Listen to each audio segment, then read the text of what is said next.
Hey, welcome to the 520th episode of Just Shoot It, a podcast about filmmaking, screenwriting, and directing. This episode is brought to you by patrons Andrew Gibbs and Nick Lane. I'm Matt and Oren. And I'm Oren Kaplan, and today we have the filmmakers Alex Mallis and Travis Wood on the podcast. They've made a movie called The Travel Companion. I saw it. It's really great. You should watch it. But what's even more great is how we know Travis, which is he emailed me almost in 2018. How many years ago was that? Almost 8 years ago, to ask me for some advice about directing. He was a podcast listener. I gave him some advice, and then flash forward 8 years later, he's got a movie premiering in Tribeca, distributed by Oscilloscope, and he's here to talk about it on the podcast. And I think I can only take all the credit for it. Yeah, I think so. Agree? Yeah, I think he definitely did have a Vimeo staff pick beforehand, and he was doing some things. But you know what's funny is after we had our conversation off mic, we were talking, and Travis made a short film that I really love called Affirmative Action, for like FUR, like a dog, that I didn't realize was his movie. And I think about all the time because it's kind of like a screen capture movie, but it essentially is just a montage of, and I could be misremembering it, but like the point is it shows like the creative companies and ad agencies, and on their like team or about us page, you'll see like, creative director, and then office dog, and how it was more often that there was a dog on the about us or team page than a person of color. It was like 6 white people and Sharpay was almost always what it was. Yeah, that does seem accurate from the About Me pages I've seen. Rough. Yeah. Unintended. No, they're really talented. Travis, he's a very modest person. Would you agree? I feel like he doesn't lead with all of his accolades, but he has a lot of them. He just moderated a panel at No Budge, which seemed like it was something you were familiar with. So pretty impressive guys, definitely strong filmmakers. And they came on to talk about how they raised the money, how they came up with the idea, which is like a great way to come up with an idea for a film, why they made it. I really enjoyed talking to them. And I felt like there was a little bit of a Matt and Lowe, like gears spinning thing when they were talking about financing independent film, because you're in the middle of it yourself.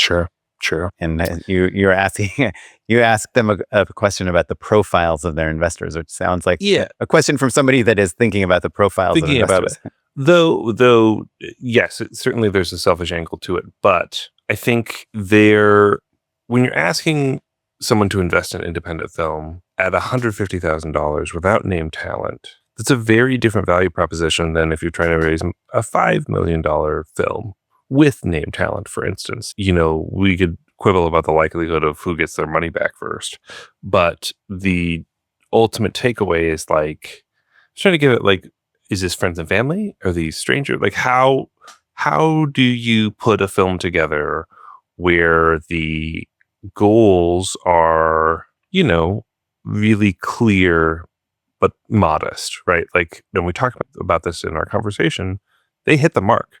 They premiered at Tribeca, right? No, pardon me. They premiered TIFF. No, Tribeca. Was it TIFF or was it Tribeca? So they premiere Tribeca. They get distribution from a real company. They have a theatrical run. They're on a road show right now. They did it. They did the thing. And, that's not without perils or hardship.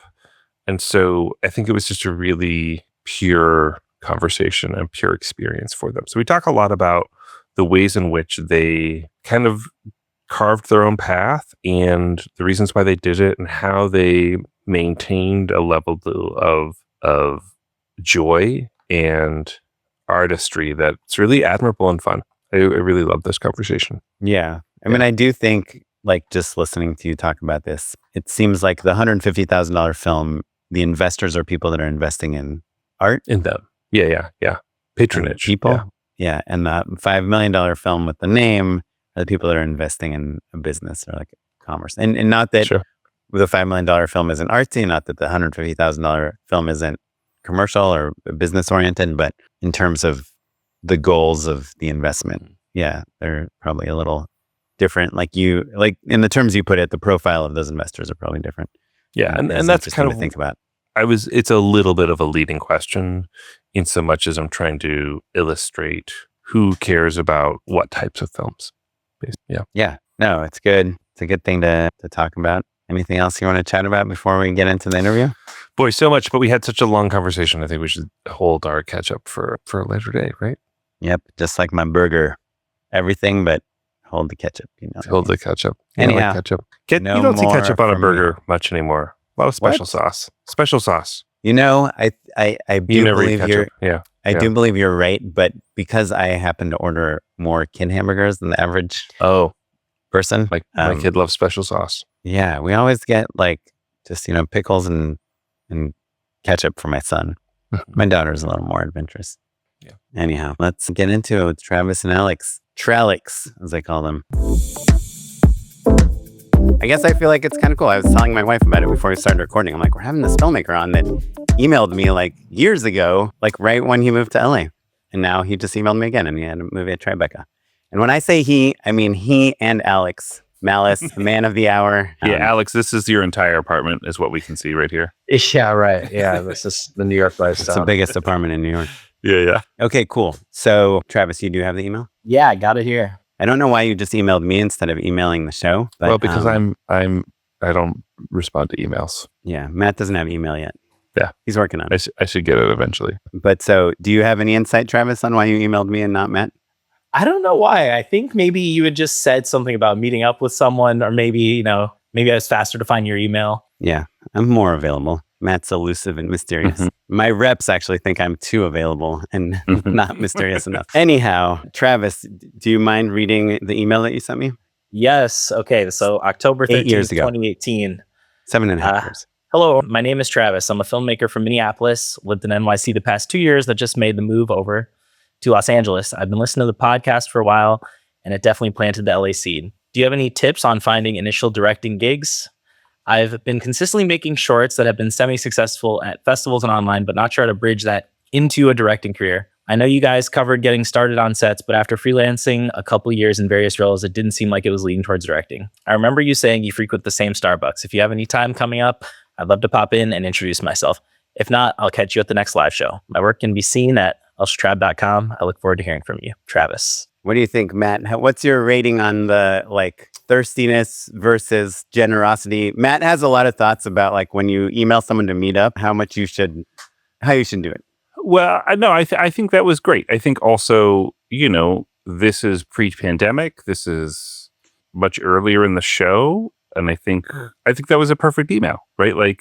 That was a really good email. Yeah. Yeah. I don't think that there was any. It was very casual. Hey, I'd love to swing by if you're already available. I'd like to meet you. That this is fun, but you had very specific questions that weren't just always answered in the podcast. I think the thing that can be a little annoying when it's stuff that we cover on the podcast all the time, and then clearly maybe someone's not listening or doesn't care to listen, which is totally valid. But then don't email me. You know what I mean? That's kind of the main thing. Yeah. It's a pretty good email. I feel like you moved, you kind of also offered hey, I'll come see the place that you hang out at, or I'll just go to your next event. So I feel like it's good. Yeah. Great. Alex, are you bored yet? You bored by this analysis? No, I'm actually I got to admit, I hadn't CC'd on this, but I didn't see the quote thread. And I'm honestly just I'm proud of my man, Travis. It just confirms what I know about this man and why our collaboration has been so strong. Because even back then, what was that, 6 years ago? He's already got the juice. He's got the juice. Yeah. I moving to LA is you from New York as a filmmaker is probably, you have the juice. But wait, you're in New York now. I guess we'll get to this part later. Yeah, I moved back. Yeah, I have a theory on why, but we'll find out in a second. But I responded to Travis. What would a normal podcast host do is write back and say hey, maybe if you want to meet me on Thursday, that's fine. Otherwise, good luck. There's no answer to how to get directing gigs. That's what every filmmaker in the world wants to know is how to get a directing gig, and nobody knows how to do it. Instead, I wrote this very long essay. It goes something like this.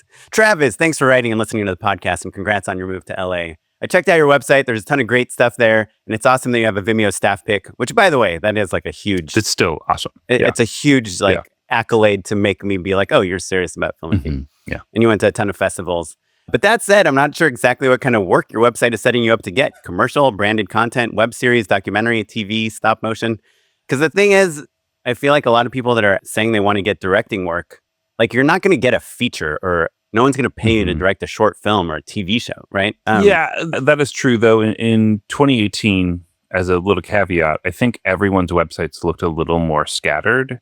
And it's because you wouldn't get picked to like maybe do a feature, but like you definitely could get paid to like shoot a funny video for College Humor or Funny or Die that maybe could be branded content, or maybe it's a commercial, or, you know, maybe you're working for Condé Nast. There were those kind of publishers that were hiring people like to day play basically and fill in. And so I think people's websites tended to be a little more eclectic because there were more eclectic opportunities basically.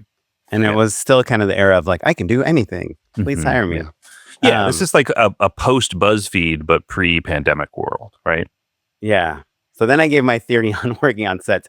You mentioned you've been in New York City for the past 2 years, and working on sets hasn't led anywhere. Pretty cynical. But it sounds like you haven't actually been doing that in LA, right? The idea behind working on sets, in my mind, is that you meet a ton of people in LA doing the same things as you. You meet some actors that are putting together a pitch video and they need help shooting it. Or you meet a camera assistant that owns an Alexa package and wants to be a DP.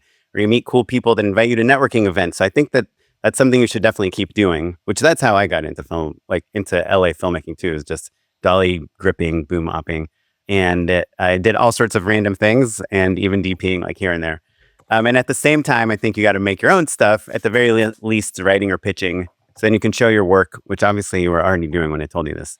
But I kind of talked about my first paid gig was through my aunt, you know, who just gave me $2,000 to shoot a commercial for her company. And that some girl I dated like let me direct a web show for her that she got a deal on. And so I said, you have really funny stuff, but I think you can keep refining and making things and upping up the rhythm, the pacing, the performance, the production value to get to a place where you get paid directing gigs and do all that other stuff that we talk about on the podcast. Like go to UCB shows, which was like Matt's like number one piece of advice back then.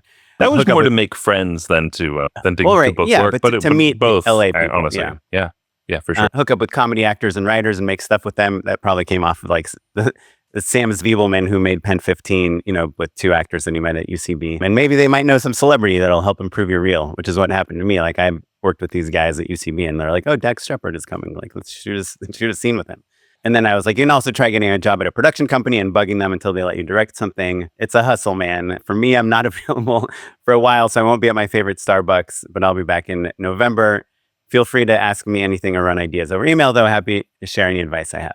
I'm going to take this all with a grain of salt. Anyhow, that was 8 years ago. And then I think we can kind of fast forward to the email that you sent me on February 21st. So how many emails did you guys trade between then and this next email that you're about to read? Zero.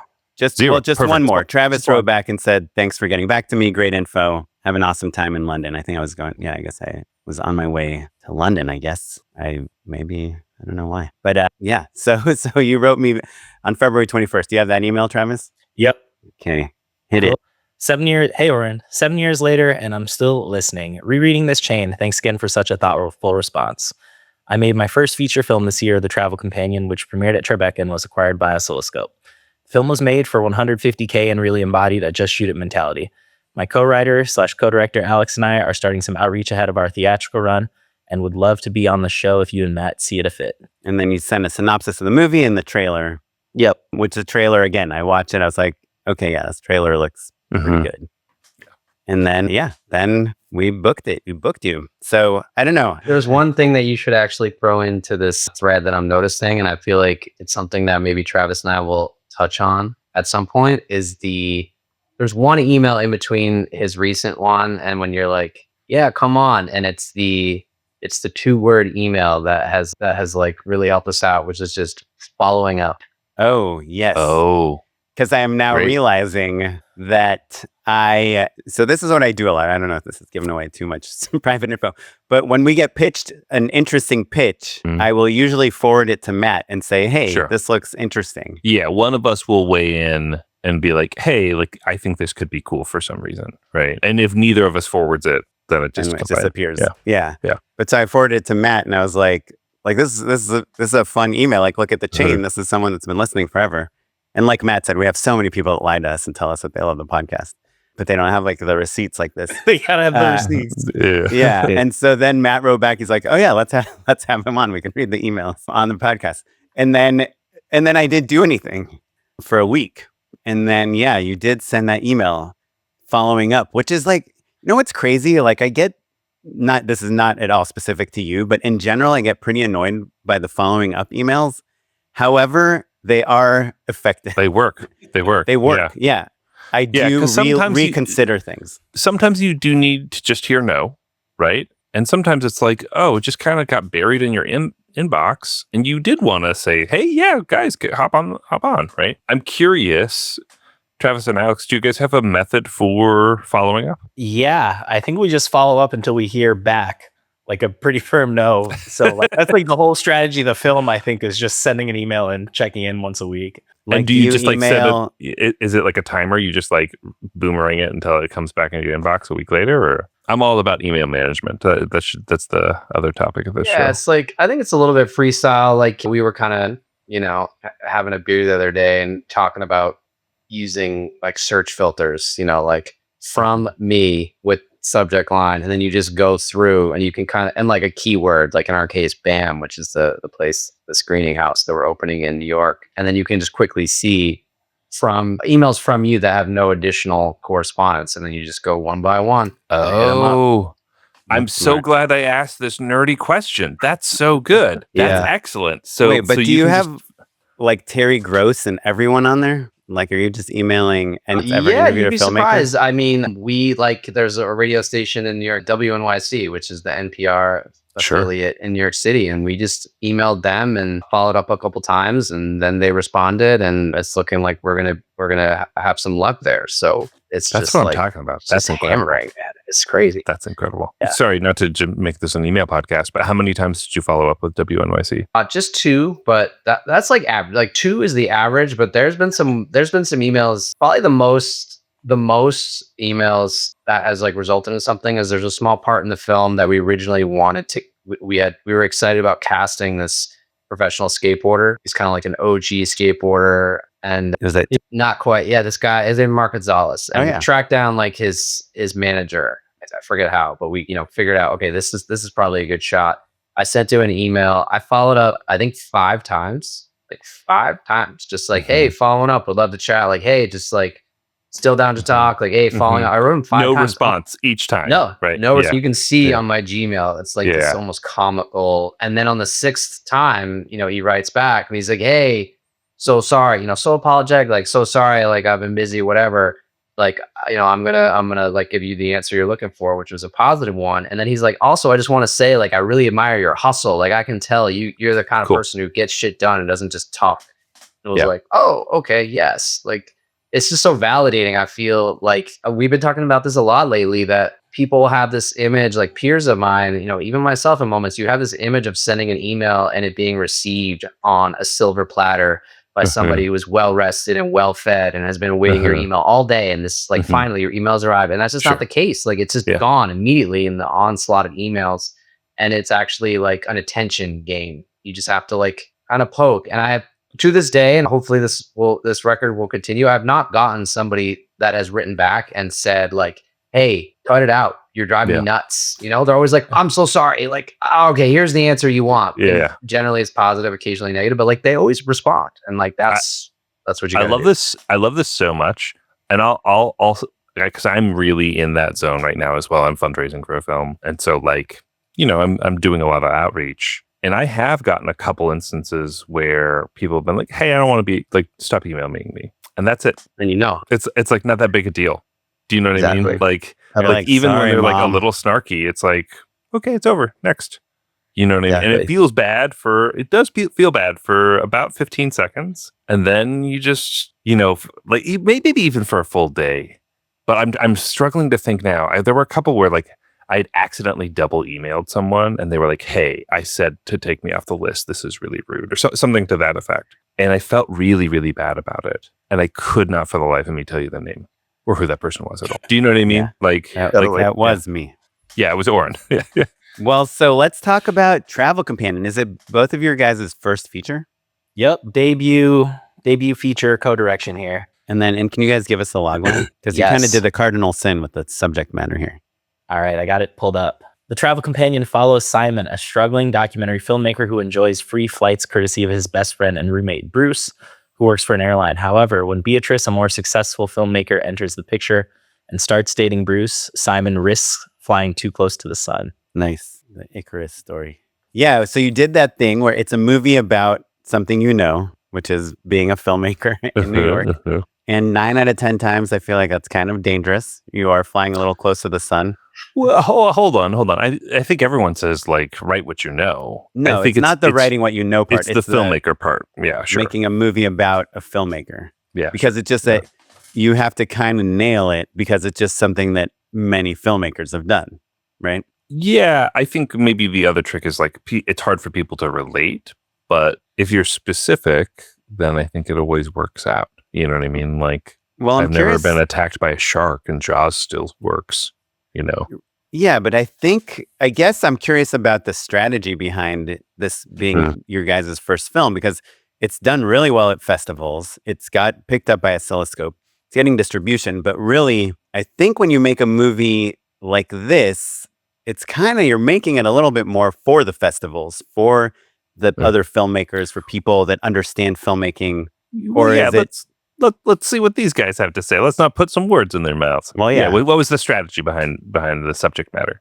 You know, we were at a festival like with a short that we had made, and I was like, so I had these travel companion benefits, and at the time, my buddy, a girlfriend, and I was like, knew it was coming to a close, and I was telling Alex like, oh man, dude, I'm like not gonna be able to have these flight benefits anymore. This is gonna suck. And he was like, that's just like so funny. We should make that into a movie. And we were at a festival, so it was just like we just started writing right there. Like we had just been at a Q&A, and we were like, that'd be such a funny way to start this movie. That's really funny. But That's what awesome, was there, to Oren's previous point, once you got past the romance of like, oh, this is a good idea for a movie, there's that second hurdle of not just like, oh, this is a good idea, because I think everybody has lots of good ideas, but the decision to make it oftentimes comes with that layer of like, well, why should we make this? Why this one and not the other 6 ideas you guys had at the bar afterwards or whatever, you know? I mean, I can say that like we have both been making shorts for a while, and I guess speaking personally, like I've always experienced this kind of like chasm between short and feature, where like shorts feel so free of pressure, or they can feel so much less pressure that they have to live up to a certain standard, that they have to be perfect, that they have to say something important. And often shorts do, and they can, but like it just feels so much lighter. And with a feature, it's just like, you know, it almost like the longer you make shorts, the more pressure you have on yourself. Like, okay, this is my big debut. This has to be like my, you know, entrance where I say something. And I think we kind of quickly realized that we weren't interested in that. It's actually just like interested in making something. And so it felt kind of easy to take this idea and almost like in the absurdity of it, the kind of like levity of it, the almost randomness. Like he's just telling me a story on the side of the road as we're walking down the sidewalk, and we're like, let's just make that into a feature. Like, it just feels good. Like let's just move forward all this energy that like in the moment and stay very present and just like not let anything stop us. And I think that's something that we just like latched on to almost in an unspoken way. And eventually we talked about it as well. It's just like nothing will stop us, and nothing, including the pressure to make something, you know, deeply profound, or like the next great American work, or the next Tarantino, whatever. It was just like, that's not our approach. Like, let's prioritize some different things, like having a lot of fun, feeling good, you know, finishing something, taking some big swings, experimenting. Like this was kind of like our approach. Of course, we wanted to make something really good, and I think we did, but like that kind of came as a result of this mindset of like, don't let anything stop you. And I like that you, the things that you didn't list is like, let's write a story that takes place in like locations we already know, right? Like that we already have the resources, like a character whose dynamics we can, you know, loosely based on people that are in our brain already. So just, yeah, I love that. I'm curious, actually, before we move on, you made the point of like, oh, let's not prioritize, or let's not obsess over the things you just mentioned. The pressure. Let's make the pressure. Let's make sure that it stays pure and fun.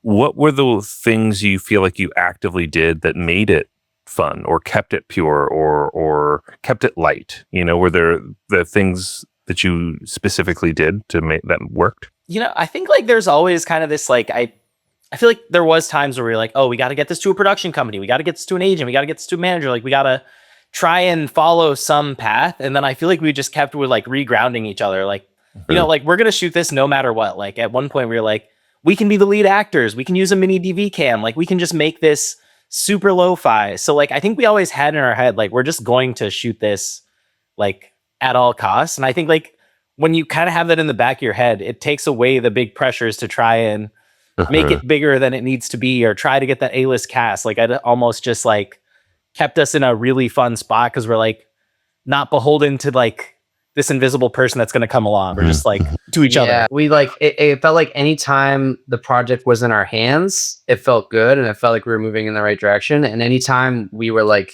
giving it, you know, giving a decision or like a permission to somebody else, like we need to get money, we need to hear back, we need to, anytime that happened, it didn't feel good anymore. And it felt like, oh, and then it's just like you're sitting around and it's like, what can we do to maintain that feeling, that like metaphorical feeling of holding the project and having control over like everything about it? Guys, I love that so much. And speaking from personal experience, you know, I can think of times where sending an email felt like work and felt like, oh, I've passed the ball and I'm going to wait for the ball to come back to me. You know, I've emailed the producer the list of talent, or we've made an offer to someone. And so like, I don't have to think about this for a minute and I can go do the other 15 things that are stressing me out, but it keeps the movie from getting made. If you keep passing the ball, then you lose a bet to Oren 2 years in a row. Yeah. I mean, people talk about development hell, and it's like an idea. It's a very real thing. Like and as soon as we sort of felt, and kind of like, literal.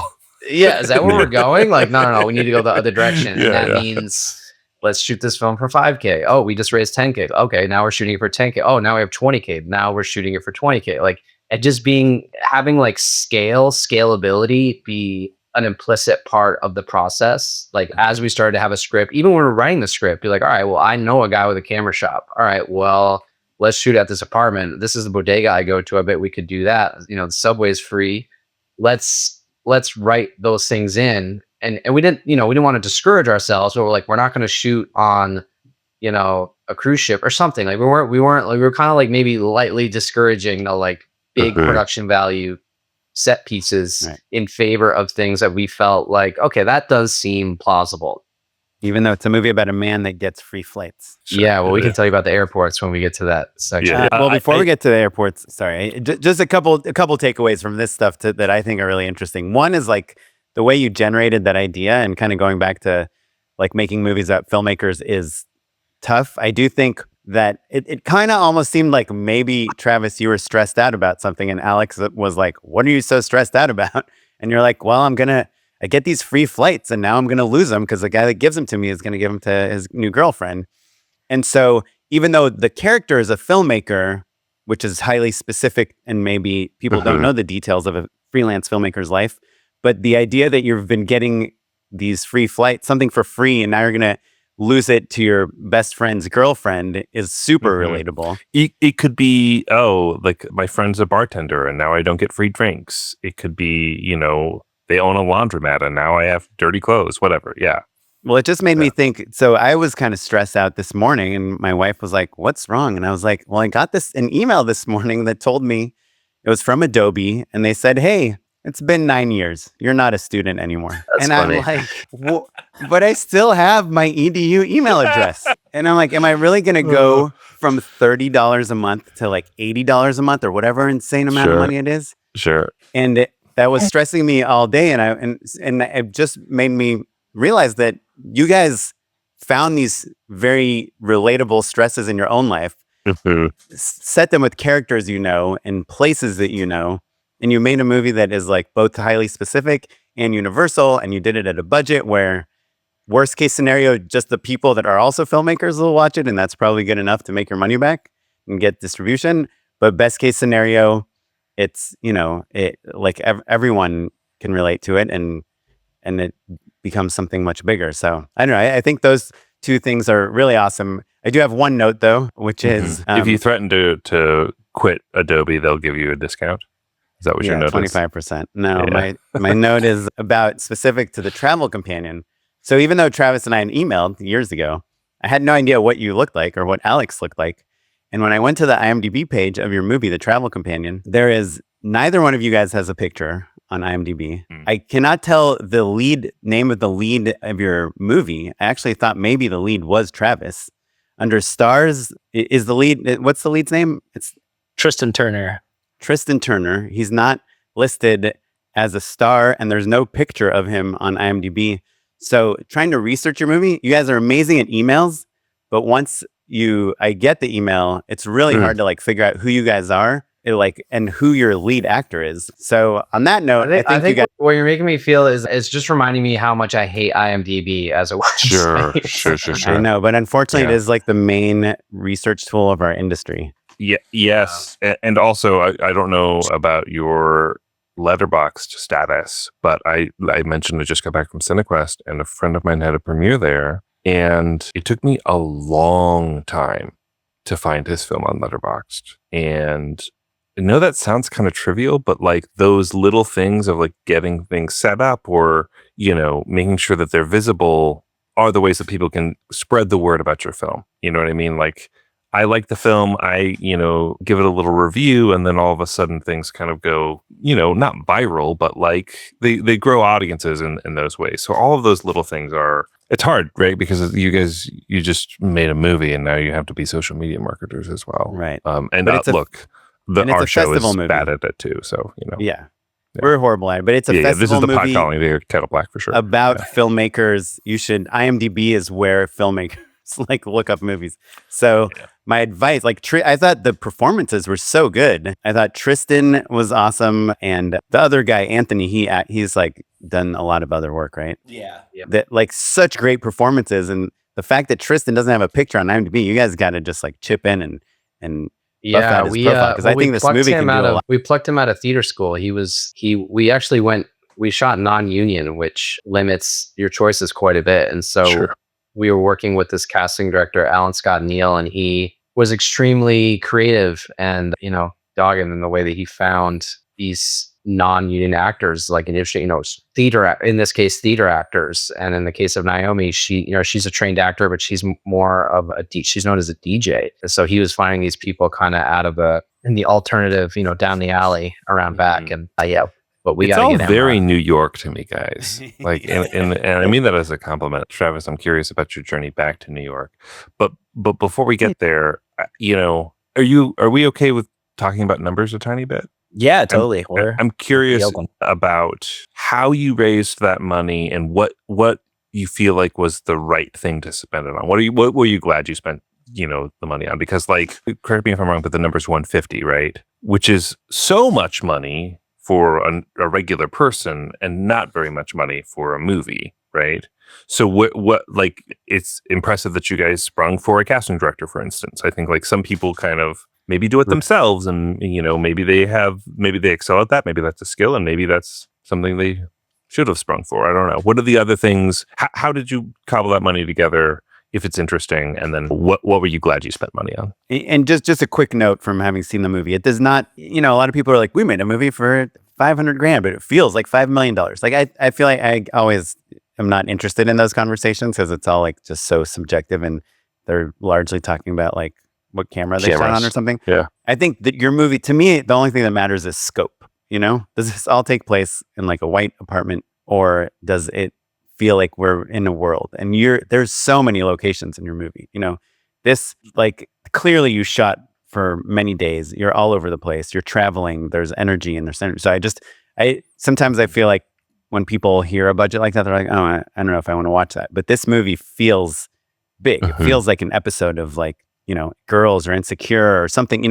You guys really used New York as like this kind of beautiful backdrop. Thank you. Yeah. Cool. I guess I'll start on budget, which is, we sent the script around, and a friend of mine kind of reached out and was like, hey, I'm down to invest $10K. And that was kind of the start. We just had this $10K. And then cool friend. Did you have like a pitch deck or anything to go along with? Yeah, we had a script and a pitch deck, and I think I'd send it to him with the idea of like, hey, you're maybe connected, maybe you could take this to like production companies or see what happens. And he was just like, I have an idea. I'll give you guys $10K. And we were like, whoa, that's incredible. Like, that's awesome. Maybe so awesome. Other people will do that. And that kind of became the strategy, was like, maybe we can just get 5 or 10K from a dozen people. Can I ask this friend, what what was their profile? Like, how well did you know them? How rich were they? And how close to filmmaking were they? Are kind of the three buckets I'm curious about. Yeah, so he was basically like the producer of like a short film mentorship program I did. Okay. And so, yeah, I think he, has a decent salary, but not like, he's not a rich guy. Yeah. He's not like a rich guy. And I think, part of his excitement was just to be involved in the film and, work on a feature. He'd made dozens and dozens of shorts through this program that he like was a producer and EP on. And so I think he was excited to just jump into a feature. So I think it was a decent amount for him to jump in with. Yeah. Yeah. And it sounds like he's close to film. That's interesting because, yeah. Yeah. And he's become like a good friend too. I feel like he helped so many of these filmmakers, including myself, make these shorts through this Rising Voices program. So I think he was Pretty just awesome. like, yeah, if you're going to do the next thing from here, like I want to be involved with that. It was definitely, I would just say like add to that, like it was a crazy shift for us because we had this script and we're like, yeah, money. Like, where are we going to get money? And it was like, it was like, oh, we need to go find a production company. We need to go find like a financier. It was like a word that we would say without really even knowing what that means. But then having this individual that Travis described, who was our first investor, I think he actually rewired something for us where we were like, oh, he wants to invest in the film this small amount. And like Travis said, like we could repeat that. And then it was like, oh, we don't need to be, we're looking in the wrong spot. The answer is not in the industry. The answer is over here in these other networks, friends, family, like sort of film and film adjacent people, but not like A24 or whatever, like not these like traditional paths, which are like, could not be more closed and unavailable to people in our position. Yeah. I love that. Yeah. Good answer. So then you found a handful of other people like in that same sort of situation, and like you're like, okay, well, here we go. Yeah, we just pitched everyone. Like, we just ask friends, ask a person at an art gallery, ask a person at a bar. Like, we're making a movie, we're shooting in 6 months. Like, who could we talk to? Where'd you get money for your film? And just sent those emails, and eventually, found the right people. Where it's like $5K was not a scary number for them to invest in a film, to invest in something fun, and to help us pursue our dreams. And I think we were really explicit to like just like sort of spoiler alert. We're like, listen, investing, like you're not buying stock. Like there's no like, yes, on paper you're gonna get 20% back, but like the market is bleak. Like it is really hard to make money, and we just want you to be extremely clear that like this is a patronage of a sort. It's an investment. It's all legally binding investment, and God willing, you will get paid back. But like trying to find the way to convey that like you're coming on this journey with us, and like we're putting that in ink. And did you give them something like, were you sending updates every week and kind of including them on the journey? We made them all custom mugs. Oh, yeah. That's cute. I like that. They're super in. I mean, I think to jump ahead, like when we premiered at Tribeca, we had them all. Everybody came, and it felt like this big. That felt like we were at the top of the mountain. Like here we are. Plucked from obscurity. Now we're at this very legitimate festival with a real live red carpet. There's flashes. We're all dressed up. Like look at us. Look what we did. We did this together, and it really felt meaningful. Yeah, they finally let you into the Ace Hotel. Yeah, nice. Yeah. Well, I wanted to ask a little bit just about some specifics on the movie, some technical things, because it is like I mentioned earlier. The opening shot is this really awesome shot that looks like we're watching a behind the scenes or like a film festival coverage of a Q&A. You kind of establish your character's world, his attitude, the way the world sees him, the way he sees himself. You're doing kind of a lot in this one long shot that's kind of like zooming in and uncut and really giving the viewers, like challenging them to figure out what they're watching, but in a good way. Like it's entertaining, like what people are talking. Everyone is giving super naturalistic performances, which I'm kind of curious about how you guys got for these long performances of people really talking about their personal films. But also my bigger question is, you're a directing duo, first time directing a movie and together, and there's such stylized filmmaking here. Like how much of that is you guys getting together and saying, this is how we're going to approach the filmmaking, and how much of it is like, oh, we get to do one take, let's just do it all in one shot, or we're at the airport, we have to steal this. Like how much does the budget and resources determine the style of the movie, and vice versa? Yeah, I guess we'll just start. Like, we had a dope DP too. We worked with Jason Chu, and I feel like we had these calls where like we would just try and think like, what is a cool way to capture this? Like we only have so much time. We can't just like cover this a million from so many angles. So I feel like ultimately it was just like, what's like the best use of our time and what's cool and what makes it interesting. So I feel like that was actually always a push of like, how can we just shoot less coverage that feels cooler? And you guys were on that same page. You were never scared where you're like, oh, let's just get one close up in case we want to cut away from this. Yeah.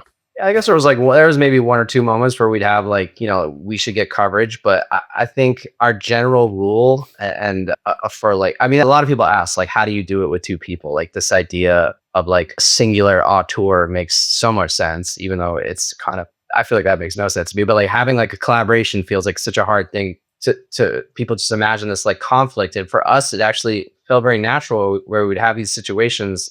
If there were ever, let me say that like, we agreed on a lot. And I think that's why our collaboration works. Like we're kind of just like on the wave as it relates to cinema and like approach. Like we both come from a skateboarding background and like this like kind of DIY thing. And that the way that has evolved into this like higher production value is very natural and very parallel, so that we're kind of in this similar headspace. And then when there is decisions to be made on set, we kind of had this unspoken rule of whoever feels more passionately, let's go with that one. So like if there's a decision, should we do this? Should we do that?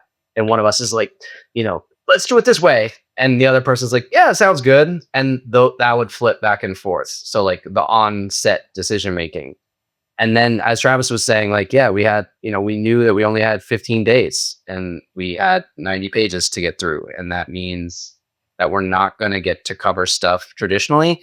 And then on the flip side, it also forced us to think about blocking. I feel like a mistake, I guess I call a mistake that maybe like filmmakers make, is that they just approach a scene as like, wide, 2-shot or, 2-shot, single. And like, they don't think beyond that. Like, what does it mean?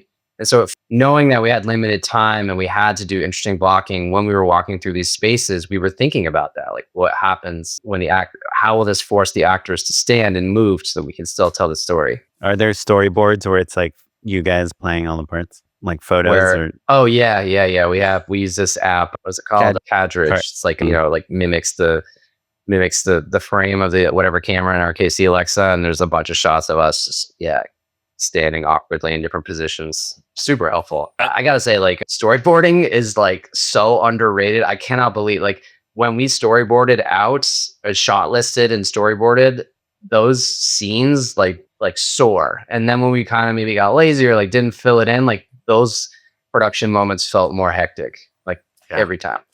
Yeah, 100%. I think the more we're going to do a lot of commercials, and so you get to the privilege of like really drilling down into every single frame and every single second in a way that like spoils you. It's all. It can be frustrating sometimes, though. You're like, well, we're just going to cut back and forth to the overs because they're like yelling at each other. Why do we need to storyboard every single one of these shots? But then I kind of like what you're saying, Alex, which is like knowing you have limited time and limited setups, move your actors and your angles in a way that is you're doing interesting things in one shot. I'm curious, as a duo, how did you divide responsibilities? And was that something you talked about explicitly, or did you just kind of both fall into your own lane? Was there overlap? I think we would just both do everything like together. Like I feel like it wasn't like you do this and I'll do that. Like it would just kind of naturally, split like on set. I think if it was faster for Alex to go talk to one actor and me to talk to the other, we'd do that. But I think a lot of stuff we just end up kind of both pushing at 100. Yeah, there's no shortage. If anything, it was a huge advantage. We could have used a third and a fourth director. Like there's so much stuff to do. It's not like, oh man, like how come you're doing everything? And it's like there's infinite. You want to do stuff, there's plenty to do. And it was just like, grab it, And you felt like you were on the same page tonally, like in terms of performance and in terms of energy of the actors and all that stuff. Yeah. I think we, even in the script, we were like, we really want this to feel like real and grounded and like, so I think we both had the same eye of like, is this feeling natural? And it was, worked out. What did you, I feel like grounded is like a word that we'll look back at on 10, 15 years from now and be like, oh, we said grounded all the time. What does that even mean it's anymore? Like, right. It used to be authentic, and now I say it all the time. Yeah. And I think that your film really is. How did you do that? Did you find yourself saying things to actors to kind of get them into that place? Were people coming in at a more performative level and then you were bringing them down, or what were the ways that you talked to actors about that? Like one thing I think about is actually it happens a lot in the scripting stage, and I think that there's like a thing in movies like really from the last like 30 years or something where there's like a slight heightened reality in dialogue and presentation that like audiences accept as real, even though good, whatever, like believable. And then you go and hang out with friends or do anything, and like they couldn't be further apart. And that like when I think about grounded, I think about like that messy, clunky way that people actually communicate. Like if Aaron Sorkin is on one end, like there's reality is on the other. It's like people never say the thing correctly. The pacing is awkward. The wording is awkward. And so like when I was writing a script, and I think all of us, like you really just like are listening out loud and really being like, is this how people talk? Is this actually how people talk? Or am I just doing this like performance of what I think cinema is supposed to be? Yeah, it's like this pattern. Yeah. And so I feel like we really focused on that in the script writing, so that when we got to the set and with these actors who were incredible, we actually didn't have to do a lot of like performance tweaking. We did the read through, helped them understand like where our heads were at when we were writing it, just like clarified the sort of beats, because it's not always obvious in the script.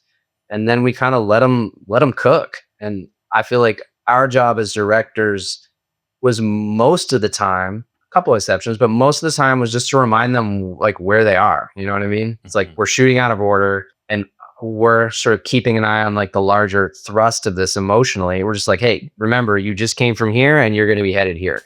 Okay, go. Yeah, and it's not like imagine you're, eating a marshmallow or whatever. Sure. Like, we didn't give them those kinds of notes. Oh, I love the marshmallow note. It's a classic note. I do. It is kind of interesting what you're saying, Matt, too, about grounded. And I mean, your movie is very much about like kind of the unsaid stress and tension, and it's kind of much more about what these friends aren't saying to each other than what they are saying to each other.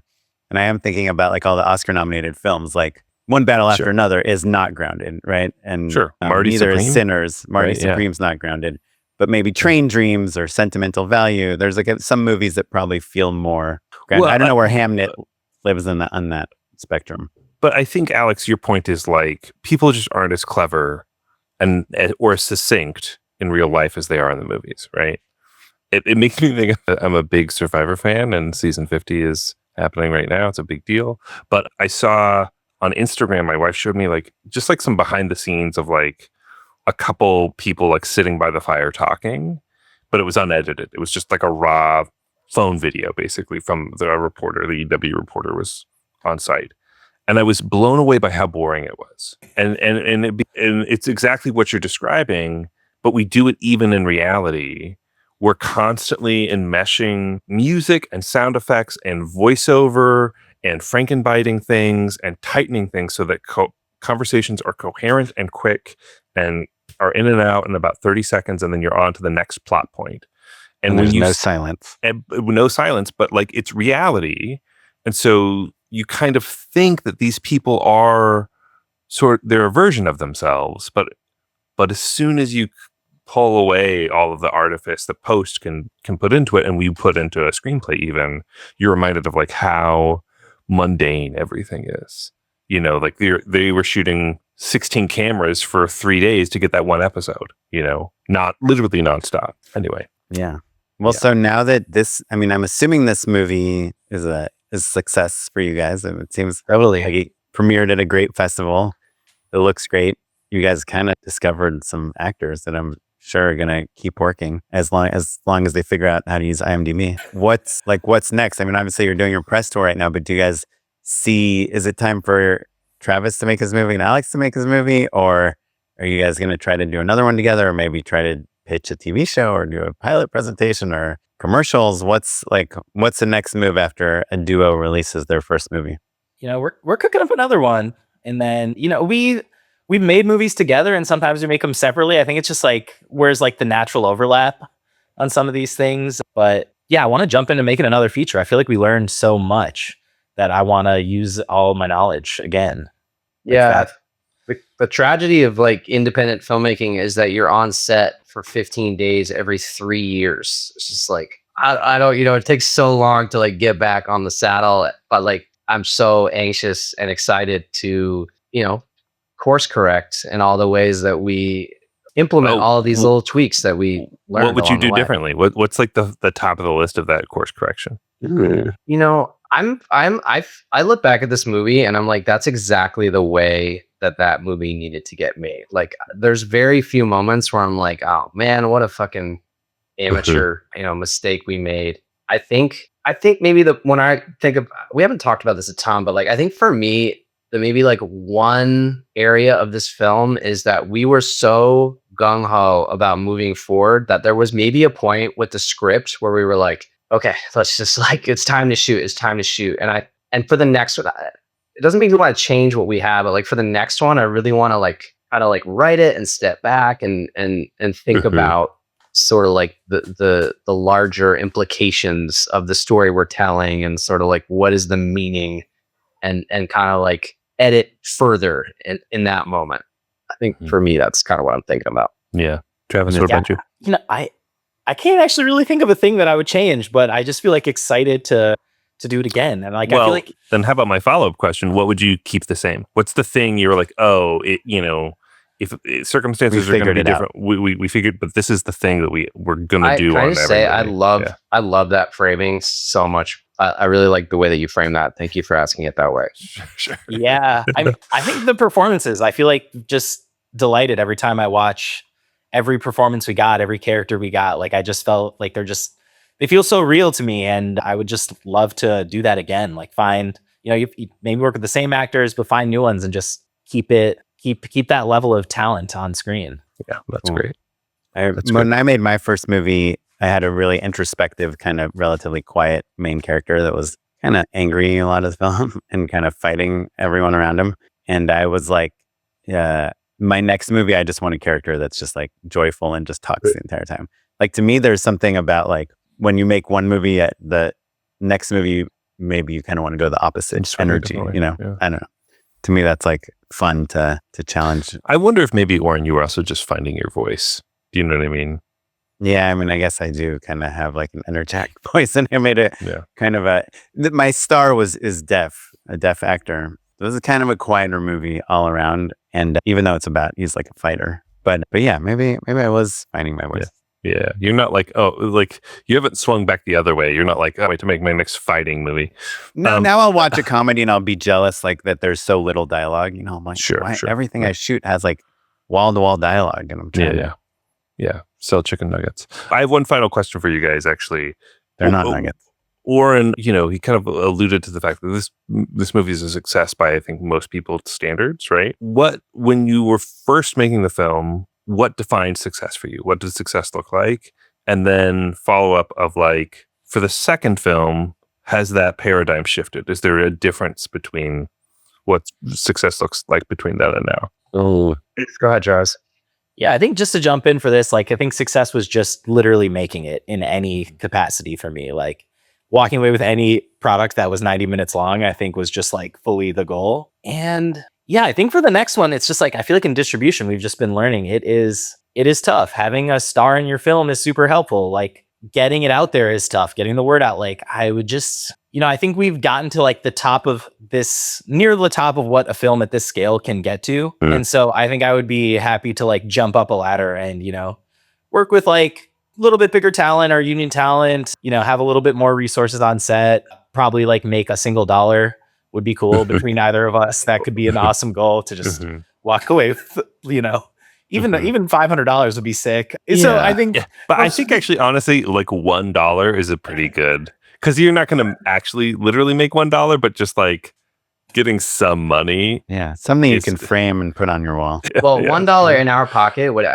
one single US dollar in my hand would actually US. It would represent so much like so much has to happen before a dollar comes to me, and I would frame that on the wall. That would be a huge triumph. Yeah. I'm sure listeners at home understand why, but you guys are living it right now. Why is $1? What would that $1 represent, Alex? Well, $1 represents all of the investors getting paid back the money that they invested. Then they all must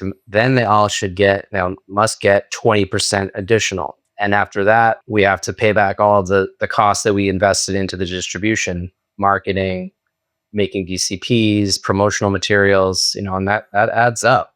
And only after all of those things are paid back does any profit start to trickle down through this investment structure. Yeah. So $1 means that like your $150,000 movie has grossed probably about what, like $400,000. Yeah. Well, no, because their investors make 120. Right. So then for them to make 100 would be 300. Yeah. Oh yeah, I guess 180. Yeah. So I guess probably closer to 180. If we make 250 is probably the number they're looking for then. Yeah. I was talking to my friend who's a filmmaker yesterday. He just got a film in Tribeca as this fourth feature. He was asking me about my experience, and he had a film in 2015 that premiered at Sundance. And I was like, well, what happened with that one? It's a small film with non-actors or whatever, non-professional actors. And he's like, oh yeah, we sold it for 200 and made our money back right away. We got theatrical. And it's like, that was 2015 though, right? So 2015. So 10 years ago, 11 years ago, that's like not that long ago. The landscape was so much different, and there was a path. And I don't want to end on a cynical note, but like, I think one thing we're discovering is that it's pretty tough out there. The distributors are not operating in the way that they used to. There's no more like plug and play. There's no more like, oh, just like take your product and plug it into this machine and it will sort of function. That is just like, we're not finding that at all. And it's like extremely DIY and rugged in this moment. And it kind of feels like there's this sort of war of attrition. Like you just need to survive right now, figure out a way to make your art that feels good and feels like your question of success. Like you got to figure out how to feel successful that is separate from some commercial notion of success, some monetary notion of success. Feel good making art that doesn't max out your credit card and burn bridges, but like you just need to survive and make more stuff right now and hope that this industry figures itself out, because right now it is in disarray. It's crazy. Yeah. That's why one of my biggest frustrations with AI is that all these kind of AI film people are like, well, now it's just a tool that's democratizing filmmaking. Now anyone can make a film. Now the gatekeepers aren't stopping you from making your film.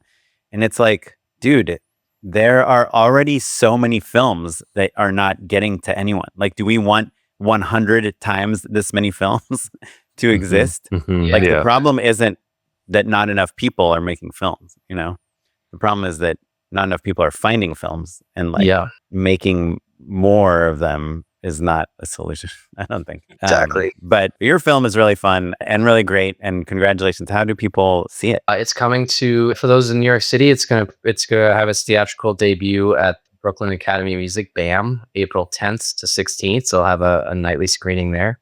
Oh, nice. And then that'll be followed by a limited national release, a growing list of theaters across the country. Amazing. That's Oscilloscope is setting that up? Yeah, we're working with them. We kind of carved out theatrical and we're doing a lot of that lift, but they're supporting us in that. Yeah. Cool. And then after that, is it streaming, VOD? Yeah, we're kind of holding off a little bit on streaming for the moment, because we've actually, apropos the conversation of like where is the market, we're kind of hoping that we can put as much energy and extend the theatrical and the in-person and the eventized as long as possible, because we're not hearing, there's no pot of gold at the end of this. Sure. Yeah. Netflix isn't going to pay you $200,000 later. No, they're not going to even answer our emails. So, it's like we need to, you can get it on iTunes and Amazon and maybe some streamers, but like there's no rush. That can happen when it happens. And right now we're focused on in-person theatrical experiences, which build are that the email most fun list. anyway. The email list. Cool. Well, I guess, should our listeners, is there a website they should go to, or? Yeah, it's the travelcompanionfilm.com. And then we're screening in LA on April 25th at the Los Feliz 3. Oh, right on. Cool. I love it. it. Right down the street from that theater. That's great. Yeah. Yeah. Right, guys. Awesome. Well, do you have just a minute more to endorse with us? Yeah. Unpaid endorsements.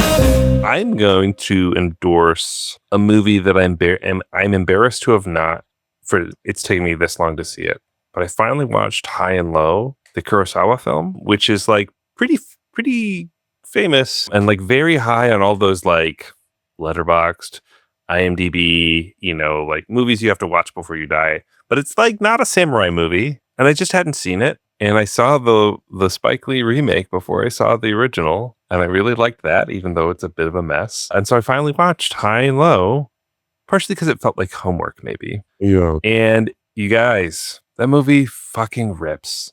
It is good? so good. It I is gotta watch like it. maybe the best movie I've ever seen. Like from a technical level, from the Alex, you were talking about blocking. Obviously, Kurosawa is incredible at blocking. This is the best blocked movie I've ever seen. And it's so funny. It's like breaking news. The movie's 80 years old or whatever.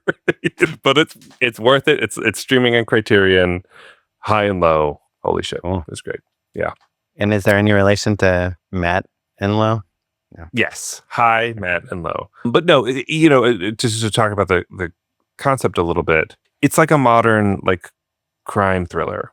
Basically, like it's got all that tension. Like you see, like David Fincher obviously friggin' loves this movie. Like it's fun. It's twisty turvy. The acting is incredible. It's surprising in different ways. It's great. It's great. Anyway, Not grounded. I mean, but, sometimes grounded. It's a little heightened, but in the way that Kurosawa used to do it. Anyway, Travis, what you got, buddy? So there was a snowstorm in New York a couple of weeks, like almost a month ago, but I bought a sleeve of Chips Ahoy cookies, and I just have not been eating cookies at home in a while, and just have some cookies around, man. It's just great to have one or two at the end of the day and just reward yourself. And, you get a comfort knowing that you just have so many cookies because it's a really big sleeve in there. So Chips Ahoy cookies. And that's They your stay choice, soft Chips Ahoy? forever. Yeah, in this case, I've been experimenting with other cookies, but the Chips Ahoy sleeve is what kicked it off for me. This cookie trend. I love it. Travis. Alex, what you got, buddy? I'm gonna go with a film too. Actually, shout out Travis for moderating a screening of this kind of reanimated film. I don't know, like brought back from the Edge film, this COVID era film called Teddy Out of Tune. Oh. No Budge is re-releasing on Blu-ray, and they did a live screening. What was that, last night? 2 nights ago? Last night? That was last night. That was last night. They did the live screening last night. And I think it's actually going to play in LA as well. It's this amazing 60-minute docu-fiction. And I went in cold and I didn't even know what I just only knew the title and that Travis was moderating. So I was like, I'm going to show up. And I was floored. I was like, this is the best documentary I have ever seen. I'm like shook at this access, this intimacy. And it's not a spoiler. What's it called one more time? Teddy Out of Tune. Teddy Out of It's Tune. directed by Daniel Freeman. And at the end during the credits, and this is not a spoiler because they talk about it in like the synopsis, I realized, this is a hybrid. And hearing the Q&A and hearing their process, I was like, this is so rad. Like hybrid kind of has and continues to be kind of like a hot approach. And this was the pinnacle. Like, damn, I'm so in awe of this approach. And I've been meaning to write the dude an email. I got to write Daniel an email. And what do you Tell him mean how much by I loved it. hybrid? Like it's a documentary and it's kind of Yeah, set up sorry. stage? So the main character is playing a version of himself, and he's very, very much in on it. And so he's tapping into his own memories, and there's some like scenes where he kind of like does these confessionals, like almost like an off-camera interview, and they're so intense and wild and like just poignant and real. I think they're pretty fucking real. But then there's these but the film has like a structure that they designed together and that they talked about ahead of time and sort of laid out in this, almost like an improvisational sketch. And I just loved it. I could go on, but I just really love this film. It was so fresh. I really enjoyed it. What looks really appealing about it? The runtime? 1 hour and 5 minutes. Yeah. Oh, yeah. Oh yeah. Almost a short film. Seek this film Love it. out. It's really good. That's rad. Also, Travis, it's cool that you moderated something at No Budge. Yeah. No Budge Crew's good friends. You moonlight as a moderator. Who knew? It was my first go, but yeah, I'm available now. Oh, you nailed Nice. it, bro. Thanks, I thought your endorsement was going to be how to shoot for free at an airport, but Oh, we'll get yes. that next time you guys are on. Next time. Captain, Wow. what you got? You know me, when I don't have a good one, I have a really bad one. This is probably going to be my worst one in a while, but I have dogs and they poop a lot. And, I have this pooper scooper that I pick up poop and just put in this giant trash can. And I just bought a new poop trash can for my dog poop. And I did a lot of research on what the perfect size is. 5 gallons? Is that the number? Well, for me, it was 3.1 gallons, 12 liters. Okay. There's not an issue with having that much dog poop in one Alex is location for that disgusted by you, duration? Oren. Yeah. Well, let me... If people have any questions if you want to follow up, on Oren's poop decisions on how big the trash can is, you're curious about what 80-year-old movies I'm watching, or if you have questions for Travis and Alex, you can email us at justshootitpod@gmail.com or hit us up on social media. That's the best way. We're at justshootitpod across all social media. And I'm Matt at Mr. Matt Unlow. And I'm at Kaplan on Instagram. This episode was edited by Kevin O'Yang. Thanks, Kevin. Our social media is done by Lily Bouvier. And our producer is Tyler Small. And you're listening to music from the Free Music Archive and Artist Jazar. And we will catch you next time. Thanks, everyone. Thanks, everyone. Goodbye. Bye.